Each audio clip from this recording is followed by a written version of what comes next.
لله نحمده ونستعينه ونستغفره ونعوذ بالله من شرور أنفسنا ومن سيئات أعمالنا من يهده الله فلا مضل له ومن يضلل فلا هادي له وأشهد أن لا إله إلا الله وأشهد أن محمدا عبده ورسوله أما بعد فإن خير الحديث كتاب الله وخير الهدي هدي محمد صلى الله عليه وسلم وشر الأمور محدثاتها وكل محدثة بدعة وكل بدعة ضلالة وكل ضلالة في النار. أعوذ بالله من الشيطان الرجيم. بسم الله الرحمن الرحيم. أم يحسدون الناس على ما آتاهم الله من فضله.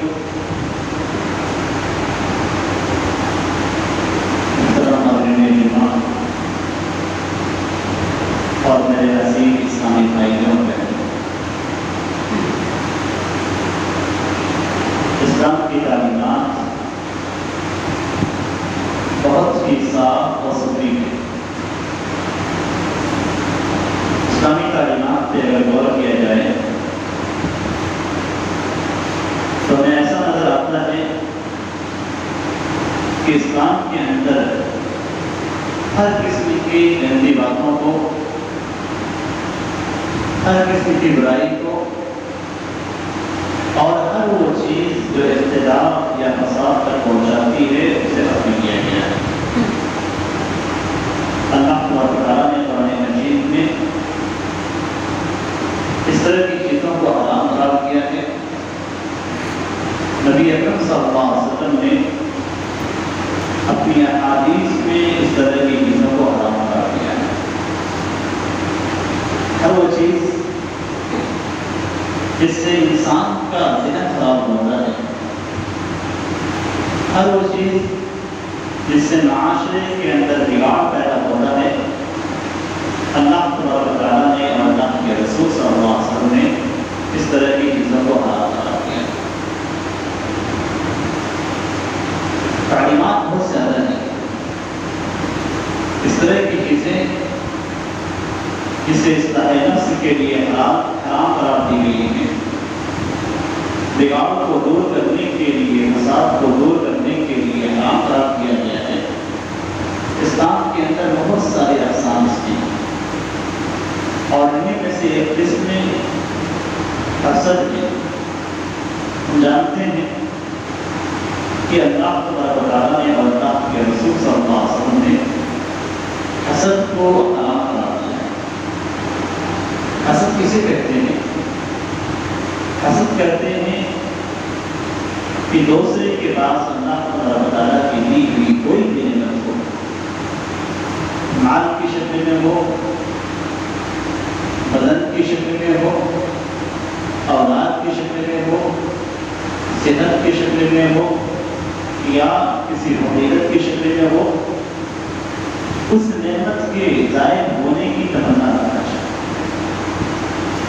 اگر کسی کے پاس کسی نعمت کو دیکھتے ہیں، ہم دیکھتے ہیں کہ اس کا بدن خوبصورت ہے تو ہم اس سے حسد رکھتے ہیں. ہم اس سے نعمت کے ضائع ہونے کی خواہش دل کے اندر رکھتے ہیں. کسی کو اللہ تعالیٰ نے مال سے نوازا ہے تو ہم اپنے دل کے اندر یہ خواہش رکھتے ہیں کہ اس کا مال ضائع ہو جائے.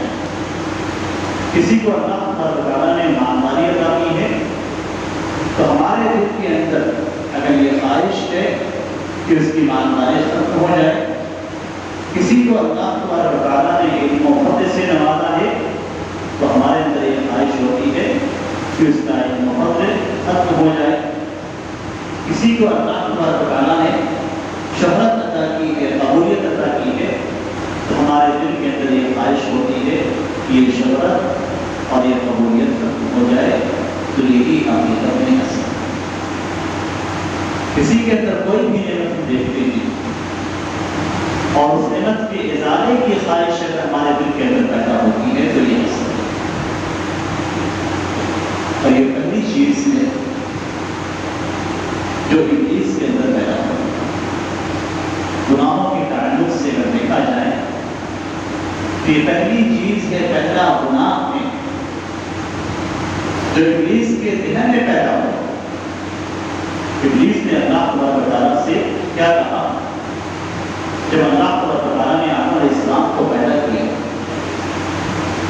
اور آدم علیہ السلام کو پیدا کرنے کے بعد فرشتوں سے کلام ہوا اور اس کے بعد اللہ تبارک و تعالیٰ نے فرشتوں کو سجدہ کرنے کا حکم دیا، تو یہاں پہ ابلیس کے ذہن میں حسد پیدا ہوا، اس لیے کہ ابلیس اب تک یہ دیکھتا ہوا آیا تھا کہ اللہ تبارک و تعالیٰ نے اس سے فضیلت عطا کی ہے، جنوں میں سے رہنے کے باوجود اللہ تبارک و تعالیٰ نے اسے فرشتوں کا ساتھ عطا کیا۔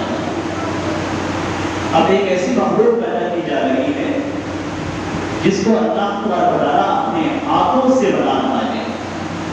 اللہ تبارک و تعالیٰ اس مخلوق کے لیے فرشتوں کو سجدہ کرنے کا حکم دے رہا ہے جس میں ابلیس کی شامل ہے۔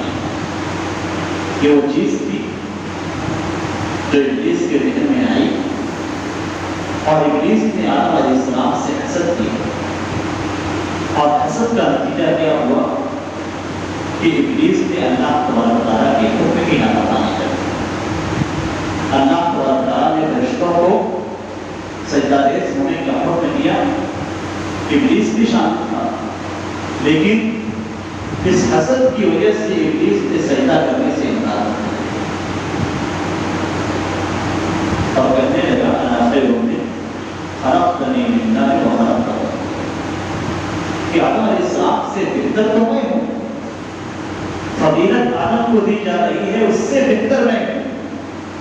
بہتری کے لیے اس نے ایک الٹے قیاس کو استعمال کیا، کہنے لگا انا خیر منہ خلقتنی من نار وخلقتہ، میں تو بہتر ہوں اس سے، اے اللہ تو نے مجھے آگ سے پیدا کیا اور اسے مٹی سے پیدا کیا، اور آگ کی خاصیت یہ ہوتی ہے کہ ہمیشہ بلند ہوتی ہے اور مٹی کی خاصیت یہ ہوتی ہے کہ ہمیشہ نیچی ہے۔ آپ آگ جلائیں گے تو آگ کی لو اور اس کی تپش اوپر جائے گی، اور اگر مٹی کو آپ دیکھیں گے تو مٹی زمین کی جانب جائے گی۔ یہ وہ قیاس فاسد تھا جو ابلیس کے دل کے اندر آیا۔ قیاس صحیح کیا ہے؟ صحیح قیاس کیا تھا کہ دیکھا جائے تو آگ کی خاصیت یہ ہے کہ وہ چیزوں کو برباد کرتی ہے، آگ کی خاصیت یہ ہے کہ وہ چیزوں کو جلا دیتی ہے، جبکہ مٹی کی خاصیت یہ ہے کہ وہ پیدا کرتی ہے۔ تو اس کا دیکھا جائے تو حقیقت میں آدم علیہ السلام کی فضیلت مٹی سے پیدا کرنے کی وجہ سے حاصل ہوئی ہے، جبکہ ابلیس نے غلط قیاس کیا اور حسد کیا، اور حسد کی وجہ سے آدم علیہ السلام کے سجدے سے انکار کیا۔ زمین کے اندر، یہ تو آسمان کی بات ہے، زمین کے اندر بھی پہلی چیز جو واقع ہوئی، پہلا گناہ جو واقع ہوا، آسمان کے اندر بھی پہلا گناہ جو واقع ہوا وہ حسد کی وجہ سے تھا، یعنی ابلیس نے آدم علیہ السلام کے سجدے سے انکار کر دیا۔ زمین کے اندر بھی جو پہلا واقعہ پیش آیا گناہ کا، اس کا سبب بھی حسد ہے۔ اللہ تبارک و تعالیٰ نے قرآن کریم کے اندر آدم علیہ السلام کے بیٹوں کا ذکر کیا، حابیل اور قابیل کا ذکر کیا۔ حابیل اور قابیل حضرت آدم علیہ السلام کی نسل میں بچے جب پیدا ہوتے تھے تو جوڑواں پیدا ہوتے تھے، ایک بیٹا اور ایک بیٹی، اور اس طریقے سے ان کی شادیاں آپس میں ہو جاتی تھیں۔ یہاں پہ حابیل اور قابیل کے درمیان حسد کس وجہ سے پیدا ہوا کہ حابیل کو ملنے والی بیوی خوبصورت تھی اور قابیل کو ملنے والی بیوی پیدا ہوا کہ اس کی بیوی میری بیوی سے اچھی ہے، حسد پایا جاتا ہے، اور بالعموم ایک گھر میں رہنے والے مختلف بھائیوں کے درمیان بھی پایا جاتا ہے کہ میرے بھائی کی بیوی میری بیوی سے زیادہ خوبصورت ہے، اور اس کا نتیجہ یہ ہوتا ہے کہ اولاد اپنے والدین سے ناراض ہو جاتا ہے۔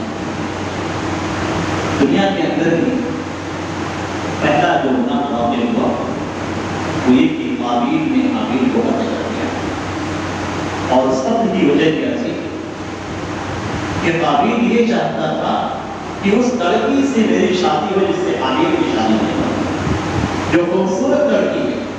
دونوں کے درمیان اختلاف ہوا۔ قرآن کریم کے اندر بڑے اچھے انداز میں اس واقعے کو ذکر کیا گیا ہے۔ وَاتْلُ عَلَيْهِمْ نَبَأَ ابْنَيْ آدَمَ بِالْحَقِّ إِذْ قَرَّبَا قُرْبَانًا فَتُقُبِّلَ مِنْ أَحَدِهِمَا وَلَمْ يُتَقَبَّلْ مِنْ الْآخَرِ۔ اختلاف جب واقع ہوا تو طے یہ ہوا کہ دونوں اپنے اپنے نذرانے اللہ کی حضور پیش کریں، دونوں اپنی قربانیاں اپنے نذرانے اللہ تبارک تعالیٰ کی حضور پیش کریں گے۔ دونوں نے پیش کی، ایک کی قربانی قبول ہو گئی، دوسرے کی قبول نہیں ہوئی۔ قبول نہ ہونے کی صورت میں خاموش بیٹھ جانا تھا۔ یہ اللہ تبارک تعالیٰ کی جانب سے توفیق ہوتی ہے۔ اللہ تبارک تعالیٰ جس کو جانتا ہے نوازتا ہے، جس کو جانتا ہے قبول کی طرف بناتا ہے۔ خاموش بیٹھنا تھا لیکن خاموش نہیں بیٹھی۔ جس کے قبول نہیں ہوئی اس نے کہا کہ لا بولنا تجھے ضرور کروں گا۔ سامنے والے نے جواب دیا انما یتقبل اللہ من المتقین۔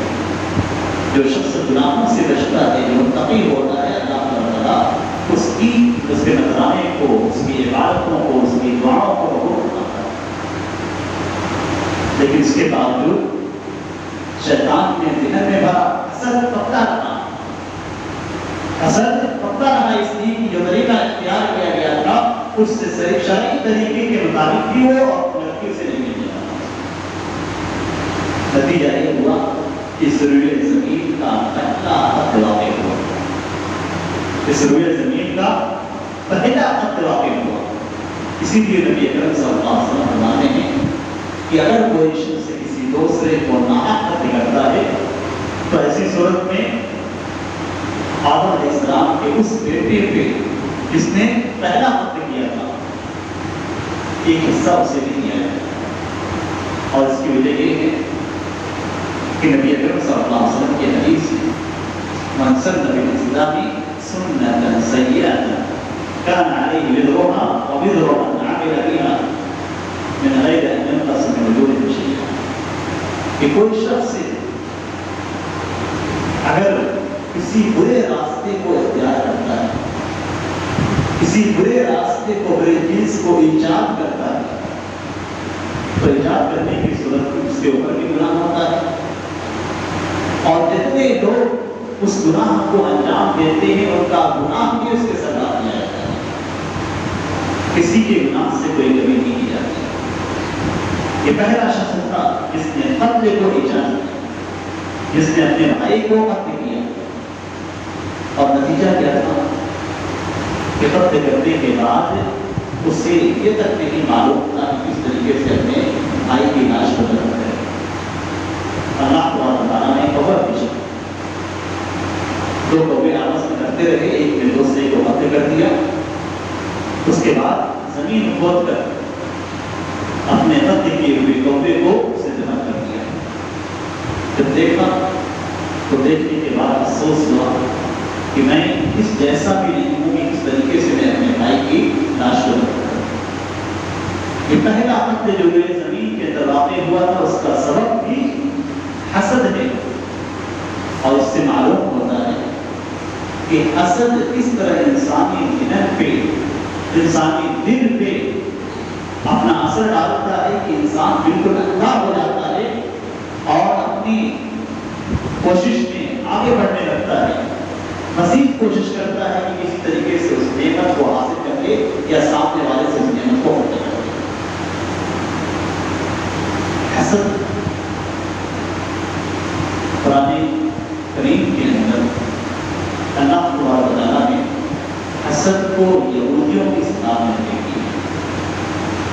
اللہ تعالیٰ قرآن میں فرماتا ہے ان یحسدون الناس علی ما آتاهم اللہ من فضلہ، کہ یہودی نبی اکرم صلی اللہ علیہ وسلم سے حسد کرتے ہیں، اس لیے کہ اللہ تعالیٰ نے انہیں فضل سے نوازا ہے، نبوت سے نوازا ہے، اس لیے وہ اللہ تعالیٰ کے رسول محمد صلی اللہ علیہ وسلم سے حسد کرتے ہیں۔ ان کے اندر حسد موجود تھا، وہ یہ چاہتے تھے کہ ہماری نسل سے نبی پیدا ہو، اور جب عرب کی نسل سے نبی پیدا ہو گیا تو ایسی صورت میں انہوں نے حسد کیا، اور حسد کا نتیجہ کیا ہوا کہ یہود نبی اکرم صلی اللہ علیہ وسلم کو پہچانتے تھے کہ نبی ہیں، یعرفونہ کما یعرفون ابناءہم، قرآن کریم کی گواہی ہے کہ یہ لوگ نبی اکرم صلی اللہ علیہ وسلم کو ایسے ہی پہچانتے ہیں جس طریقے سے ایک شخص سے اپنے بیٹے کو پہچانتا ہے۔ بھیڑ جمع ہو اور اس بھیڑ کے اندر اگر آپ کا بیٹا ہے، آپ کی نظر پڑ جاتی ہے اس بیٹے پہ، تو آپ ضرور پہچانیں۔ اسی طریقے سے یہود نبی اکرم صلی اللہ علیہ وسلم کو پہچانتے تھے کہ یہ نبی ہیں۔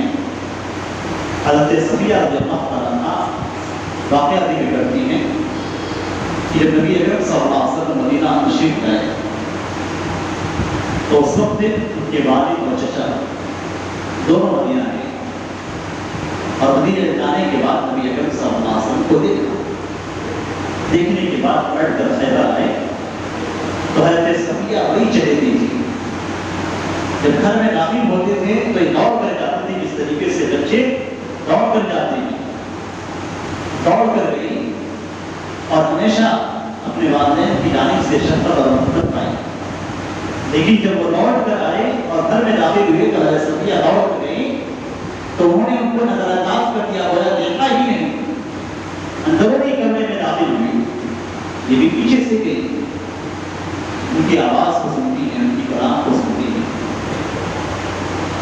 چچا کام سے کہتا ہے ابو کیا یہ نبی وہی نبی ہے؟ جواب ملتا ہے کہ ہاں وہی نبی ہے جس کا ذکر توریت کے اندر موجود ہے اور جو آخری نبی ہے۔ اس کے بعد پوچھتے ہیں کہ اب کرنا کیا ہے؟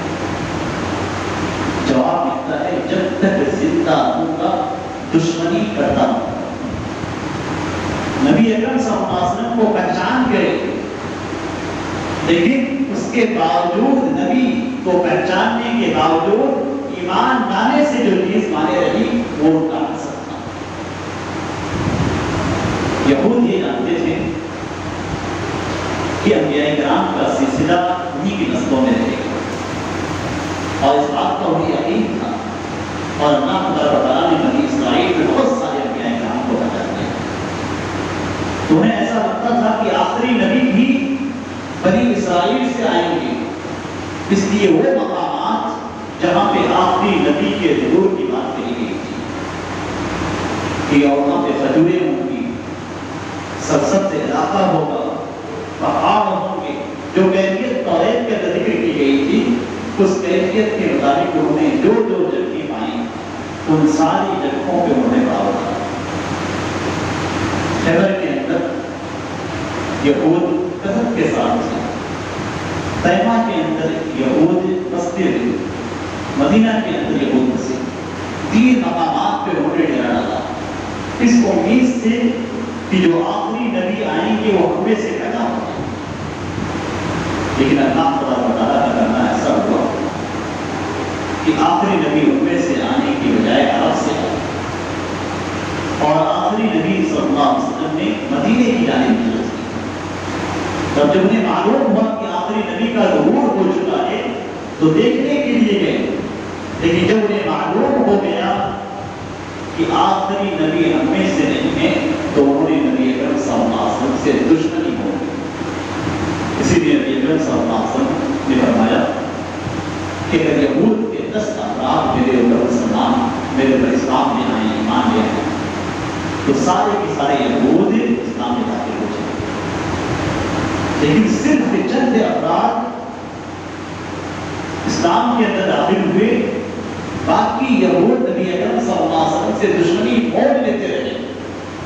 مدینے کے اندر نبی اکرم صلی اللہ علیہ وسلم کو نبی جانتے ہوئے بھی تکلیف پہنچاتے رہے، اور یہ ساری چیزیں صرف حسد کی بنیاد پہ اس سے اللہ تعالیٰ نے قرآن مجید کا ذکر کیا کہ صدور الناس علی ما آتاهم۔ حسد نیکیوں کو کھا جاتے ہیں۔ ہمیں کیا کرتے ہیں، ہماری نیکیاں اللہ تعالیٰ کے یہاں اشاعت ہوتی ہے، لیکن جب ہم حسد کرتے ہیں تو یہ نیکیاں یہ حسد یہ نیکیوں کو کھا جاتا ہے۔ نبی اکرم صلی اللہ علیہ وسلم کا فرمان ہے یاکم الحسد، حسد سے بچ کے رہنا۔ فإن الحسد يأكل الحسنات كما يأكل النار، اس لیے کہ حسد نیکیوں کو اسی طریقے سے کھا جاتا ہے جس طریقے سے آگ لکڑیوں کو کھا جاتی ہے۔ آگ اگر آپ لکڑیوں میں لگا دیتے ہیں تو دھیرے دھیرے وہ ساری لکڑیوں کو کھا جاتی ہے، اسی طریقے سے آپ کے دل کے اندر حسد پیدا ہوتا ہے تو یہ حسد دھیرے دھیرے آپ کی ساری نیکیوں کو کھا جاتی ہے۔ نبی اکرم صلی اللہ علیہ وسلم نے دوسری حدیث کے اندر بتایا یا بدگمانی سے بچو، بدگمانی سب سے بری بات ہے۔ اور نبی اکرم صلی اللہ علیہ وسلم نے فرمایا کہ تم کسی کی ٹوپ میں نہ رہو، کسی کی جاسوسی نہ کرو، اور فرمایا ولا تحاسدوا، آپس میں ایک دوسرے سے حسد کرو۔ حسد کی وجہ کیا ہوتی ہے؟ حسد کی وجہ یہ ہوتی ہے کہ ہم یہ سمجھتے ہیں کہ اس نعمت کے سب سے زیادہ حقدار ہم ہیں، یہ نعمت ہمیں ملنی چاہیے تھی، جب نہیں ملتی ہے تو ایسی صورت میں حسد کریں۔ یا ہم یہ تصور رکھتے ہیں کہ یہ نعمت جو اس شخص کو ملی ہے یہ شخص اس نعمت کا حقدار نہیں ہے، اور وہیں پہ ہماری اس سوچ سے ہمیں اللہ تعالیٰ کی تقدیر پہ اعتراض کر رہے ہیں۔ جب یہ سوچتے ہیں تو گویا اللہ تعالیٰ کی تقدیر سے اللہ تعالیٰ نے جو ہماری قسمت بنائی ہے اس قسمت سے ہم راضی نہیں ہیں۔ گویا ہم یہ کہہ رہے ہیں کہ اللہ تعالیٰ کو یہ نعمت مجھے دینی چاہیے تھی، اللہ تعالیٰ نے اس شخص کو دے دی۔ ہم گویا یہ کہہ رہے ہیں کہ یہ شخص جس کو اللہ تعالیٰ نے یہ نعمت کی ہے یہ شخص اس کا حقدار نہیں تھا۔ گویا ہم سمجھتے ہیں کہ اللہ تعالیٰ کو معلوم نہیں، اور یہ ایمان بالقدر کے منافی ہے۔ تقدیر پہ ایمان لانے کے اندر خلاف ہے۔ ایمان کا حصہ اور ایمان کا ایک رکن تقدیر پہ، چاہے وہ اچھی ہو یا بری ہو۔ بری تقدیر کیا ہے کہ جو نعمت فلاں شخص کو ملی اور ہمیں نہیں ملی، یہ بری تقدیر ہے۔ اگر ہم یہ سمجھتے ہیں کہ یہ نعمت مجھے نہیں ملی تو اس کا مطلب یہ ہوا کہ ہمارے تقدیر میں اللہ تعالیٰ نے برا لکھا ہے اور اس پہ ایمان لانا ہمارے لیے واجب ہے۔ اَهُمْ يَحْسِبُونَ رَحْمَتَ رَبِّهِمْ، کیا یہ لوگ بیٹھ کر اللہ کے رب، اپنے رب، ہمارے رب کی رحمت کو تقسیم کر رہے ہیں؟ یعنی یہ لوگ اس قابل ہو چکے ہیں کہ کہیں کہ فلاں کو اللہ کی رحمت ملنی چاہیے تھی، فلاں کو نہیں ملنی چاہیے۔ نحن قسمنا بینہم معیشتہم، اللہ تعالیٰ کہتا ہے کہ ہم نے تقسیم کی ہے ان کی معیشت کے تمام امور کو، ہم نے ان کے درمیان تقسیم کیا۔ ہمیں جو کچھ مل رہا تھے یہ اللہ تعالیٰ کی لکھی ہوئی تقدیر سے مل رہا ہے۔ جتنی محرومیاں ہیں یہ سب اللہ تعالیٰ کی تقدیر، لکھی ہوئی تقدیر سے محرومی ہے۔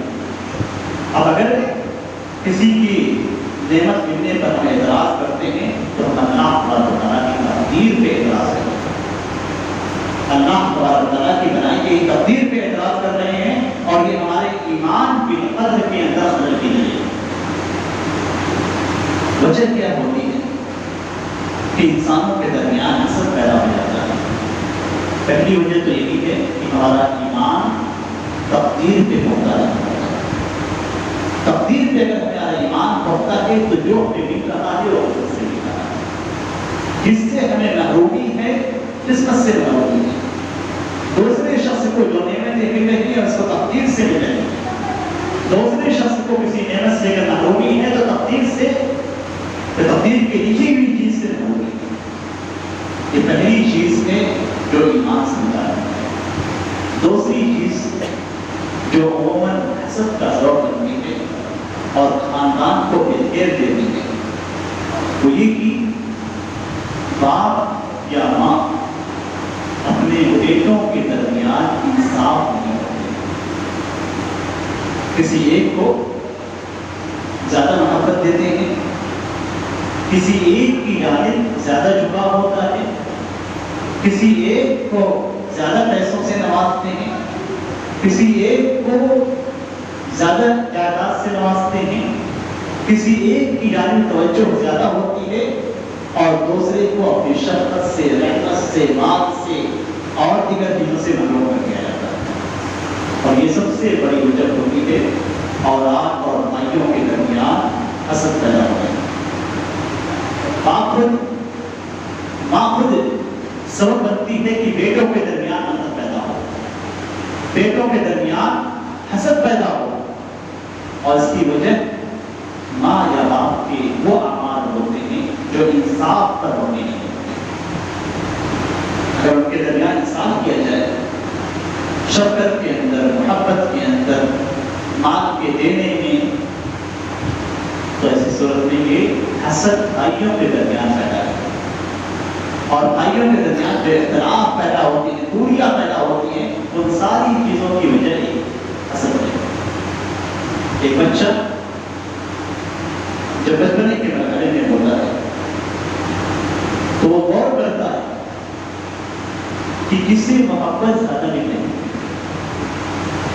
ماں جو اپنے بچے کو جنم دیتی ہے تو اس کی توجہ دوسرے بچوں سے تھوڑی ہٹ جاتی ہے. اور اکثر دیکھنے میں آیا ہے, مشاہدے کی بات ہے کہ جو بچہ تھوڑا بڑا ہوتا ہے وہ اس بچے کو تنہائی میں نوش دیتا ہے, مار دیتا ہے. یہ اصل کیا ہے؟ حقیقت میں اگر دیکھا جائے تو جو کہ وہ محبت جو اس سے مل رہی تھی, اب وہ محبت اس نے بچے کی جانب چلی گئی ہے, اس لیے اس کے دل کے اندر اس بچے کے خلاف انجانے میں نفرت پیدا ہو. توجہ اگر کسی ایک کو زیادہ دیا جاتا ہے, دوسرے کو کم دیا جاتا ہے, تو اس کے آثار پڑتے ہیں. باپ اگر کسی ایک بیٹے کی جانب زیادہ مائل ہوتا ہے, ماں کسی ایک بیٹے کی جانب زیادہ مائل ہوتی ہے, یا باپ اور ماں میں سے کوئی ایک کسی ایک بیٹے کی ساری باتوں کو قبول کر لیتا ہے یا کر لیتی ہے اور دوسرے کی باتوں کو قبول نہیں کرتا ہے, نہیں کرتی ہے, تو ایسی صورت میں دوسرے کے دل کے اندر پہلے کے خلاف ہو جاتا ہے. والدین کا احترام بھی جنتی ہے. والدین کے احترام میں وہ بیٹا ان کے خلاف نہیں جاتا, لیکن جو چیز کے دل کے اندر بیٹھتی ہے وہ یہ کہ میرے والدین میرے اتنا بھائی کو زیادہ مانتے ہیں. اور اس کی واضح مثال اگر آپ دیکھنا چاہیں تو قرآن کریم کے اندر حضرت یوسف علیہ السلام کا قصہ بیان ہے. حضرت یوسف علیہ السلام کے بھائیوں نے انہیں کنویں میں ڈال دیا, انہیں باپ سے دور کرنے کی کوشش کی. کیوں؟ قرآن کریم کے اندر ذکر کیا گیا ہے کہ حضرت یوسف علیہ السلام اور ان کے بھائی بنیامین ہمارے والدین کو زیادہ پیارے ہیں. ہم طاقتور ہیں, محنت کرتے ہیں, کماتے ہیں, ناتے ہیں, گھر کی چیزوں کو دیکھتے ہیں, لیکن توجہ والدین کی کہاں جاتی ہے؟ حضرت یوسف اور ان کے بھائی بنیامین کی جاتی ہے. اور اس کا نتیجہ کیا ہوتا ہے؟ شان سے ہوتی ہے. حضرت یوسف علیہ السلام کو بہانے سے لے جایا جاتا ہے, انہیں ویران جنگل کے اندر کنویں میں چھوڑ دیا جاتا ہے. یہ ساری حرکتیں صرف حسد کی بنیاد پر ہوتی ہیں.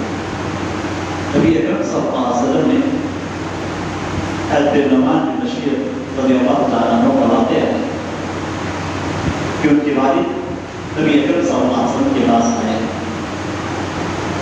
اور آنے کے بعد انہوں نے کہا کہ میں اپنے اس بیٹے کو یعنی نعمان کو میں نے بعض روایتوں میں غلام کا لفظ آتا ہے, بعض روایتوں میں باپ کا لفظ آتا ہے, کہ میں نے انہیں کچھ چیزیں ہدا کی ہیں بیٹے کی ماں چاہتی ہے کہ آپ اس ہبا کی ہوئی چیز پہ، دی ہوئی چیز پہ گواہ بن جائے۔ نبی اکرم صلی اللہ علیہ وسلم نے کیا سوال کیا؟ نبی اکرم صلی اللہ علیہ وسلم نے پوچھا کہ کیا آپ کے پاس اس کے علاوہ بھی بیٹے ہیں؟ انہوں نے کہا کہ ہاں ہیں۔ آپ نے پوچھا کیا آپ کا تم نے سارے بچوں کو ویسے ہی دیا ہے جیسے اس کو دیا ہے؟ انہوں نے کہا کہ نہیں۔ نبی اکرم صلی اللہ علیہ وسلم نے کہا کہ لوٹا دو، واپس دے دو، واپس دے دو، اس لیے کہ میں ظلم کی باتوں پہ، ظلم کے کاموں پہ گواہ نہیں کرتا۔ ان کے والد نے وہ چیزیں واپس دی۔ معاشرے کے اندر اگر دیکھا جائے تو ایک بیٹا اپنے باپ کی زیادہ خدمت کرتا ہے تو باپ اس کے نام اپنی جائیداد پر نہیں دیتا ہے۔ حدیث کے اندر نبی اکرم صلی اللہ علیہ وسلم نے حضرت نعمان بشیر کے والد سے پوچھا تھا کیا تمہیں یہ پسند ہے کہ تمہارے سارے بیٹے تمہارے ساتھ اچھا سلوک کریں، تمہاری خدمت کو انجام دیں؟ انہوں نے کہا کہ ہاں۔ اگر تمہیں یہ بات پسند ہے تو ایسی صورت میں سارے بچوں کے درمیان عدل و انصاف ہونا چاہیے۔ خدمت کوئی بھی شخص چاہے کتنی ہی زیادہ کیوں نہ کرے، یہ آخرت کا ذخیرہ ہے، جسے دنیا میں وصول نہیں کیا جائے۔ آخرت کا ذخیرہ ہے، دنیا میں وصول نہیں کیا جائے گا۔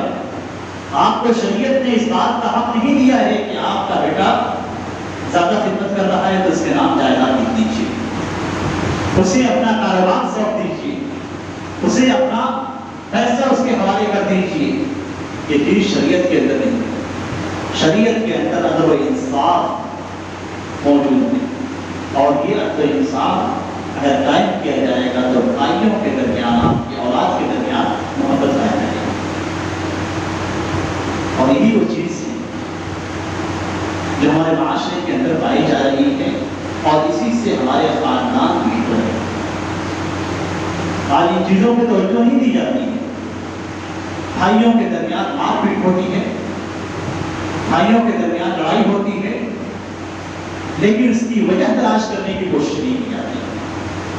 ٹھیک ہے، ایک بھائی نے دوسرے بھائی کو مارا، ایک بھائی نے دوسرے بھائی سے تکرار کی، لیکن اس کی کوئی نہ کوئی وجہ تو ضرور ہوتی۔ ایک ہی مسئلے میں ایک ہی بات کو لے کر کبھی تکرار نہیں ہوتی ہے۔ جب انسان کے دل کے اندر بغض ہو، انسان کے دل کے اندر کینہ ہو، تو یہ کینہ کسی نہ کسی موقع پہ باہر نکل آتا ہے۔ اصل وہ چیز ہے جو انسان کے دل کے اندر رہتی ہے۔ ضروری نہیں ہے کہ آپ کو نظر آئے، لیکن جب حالات تبدیل ہوتے ہیں یا موقع ملتا ہے تو یہ بات جو دل کے اندر ہوتا رہتا ہے باہر جاتا ہے۔ اس لیے معاشرے کی اصلاح کے لیے ہر چیز میں انصاف کو دیکھنا ضروری ہے، اور آپ کے درمیان بھی انصاف کرے، تاکہ معاشرہ اور خاندان جو بگڑ رہا ہے اور خاندان میں جو اختلافات اور دوریاں بڑھ رہی ہیں، یہ اختلافات اور دوریاں دور ہو جائیں، اور جو حسد ہمارے دلوں کے اندر پیدا ہوتا ہے اس کو ہم ایمان میں قدر کے ذریعے سے، تقدیر پہ ایمان کے ذریعے سے دور کریں۔ اللہ تعالیٰ سے دعا ہے کہ اللہ تعالیٰ ہمارے دلوں کو صاف کر دے، ان کے اندر جو حسد ہے، بغض ہے، کینہ ہے، وہ تمام چیزوں کو اللہ تعالیٰ ہمارے دلوں سے صاف کر دے۔ آمین۔ بارک اللہ فیکم۔